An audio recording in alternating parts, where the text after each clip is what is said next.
সড়ক পরিবহন মন্ত্রী শেখ রবিউল আলম জানিয়েছেন, সব পাবলিক পরিবহনে জিপিএস সিস্টেম চালুর সিদ্ধান্ত নিয়েছে সরকার। রোববার 29 মার্চ সচিবালয়ে সাংবাদিকদের তিনি একথা জানান। তিনি বলেন, ঈদে দুর্ঘটনার জন্য কাউকে বিশেষভাবে দায়ী আমি করতে চাই না। সব যাত্রী কিন্তু সচেতন না। আমাদের যাত্রীদের মধ্যে অনেকে আছে যাদের সচেতনতার অভাব আছে। 1.5 কোটি মানুষ নিরাপদে ও স্বস্তিতে বাড়ি ফিরতে সক্ষম হয়েছে বলে আমরা মনে করি। মন্ত্রী বলেন, ফেরিতে গাড়ি ওঠার সময় অবশ্যই শতভাগ যাত্রী নামানো নিশ্চিত করে ফেরিতে উঠতে হবে। ওখানে একটা ব্যারিয়ারের কথা বলা হয়েছে, ব্যারিয়ার থাকবে। যদিও ওটা একটু কৌশলগতভাবে সমস্যা আছে, তারপরও ব্যারিয়ার থাকবে। বিআরটিএ ও মালিক সমিতি নিশ্চিত করেছে যে যাত্রী সম্পূর্ণ নামিয়ে গাড়ি ফেরিতে উঠতে হবে। এরকম বেশ কিছু সিদ্ধান্ত নিয়েছি যা কার্যকর হবে। মন্ত্রী আরও জানান, জিপিএস সিস্টেম আমরা চালু করার নীতিগত দিক সিদ্ধান্ত নিয়েছি।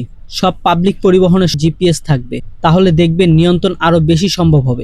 স্পিড নিয়ন্ত্রণ করা যাবে, গাড়ির অবস্থান নিয়ন্ত্রণ করা যাবে, কে ট্রাফিক রুলস মানছে না তা নিয়ন্ত্রণ করা যাবে, কে মাঝপথ থেকে ঘুরে যাত্রী নিয়ে চলে যাচ্ছে, মানে টিকিট ছাড়া যাত্রীদের তুলে তার ইচ্ছে মতো ভাড়া নিয়ে গন্তব্যে চলে যাচ্ছে, সেগুলো নিয়ন্ত্রণ করা সম্ভব হবে। তিনি বলেন, প্রাথমিক পর্যায়ে সকল বাস বা কমার্শিয়াল পরিবহনে জিপিএস ইনস্টল করার সিদ্ধান্ত হয়েছে। এই জিপিএস ইনস্টল করলে এর মাধ্যমে যারা ওভার স্পিড করবে, 80 কিলোমিটার বা 60 কিলোমিটার লিমিটের বাইরে যাবে, তাদের প্রত্যেকের রেকর্ড ফুটেজ আসবে। সেই অনুযায়ী তার ঘরে মামলার জরিমানা চলে যাবে। তিনি আরও বলেন, জিপিএস এর মাধ্যমে আমরা এটাও করতে পারবো যে আনফিট বাসগুলো রাস্তায় নেমেছে কিনা। একটা বাসের ফিটনেস 2 বছর পর পর হয়। এখন ওইটা বিআরটি এর কাছে রেকর্ড আছে কারা কারা ফিটনেস নবায়ন করেননি, কিন্তু সে রাস্তায় নামলে আমরা তাকে জরিমানা করতে পারি না।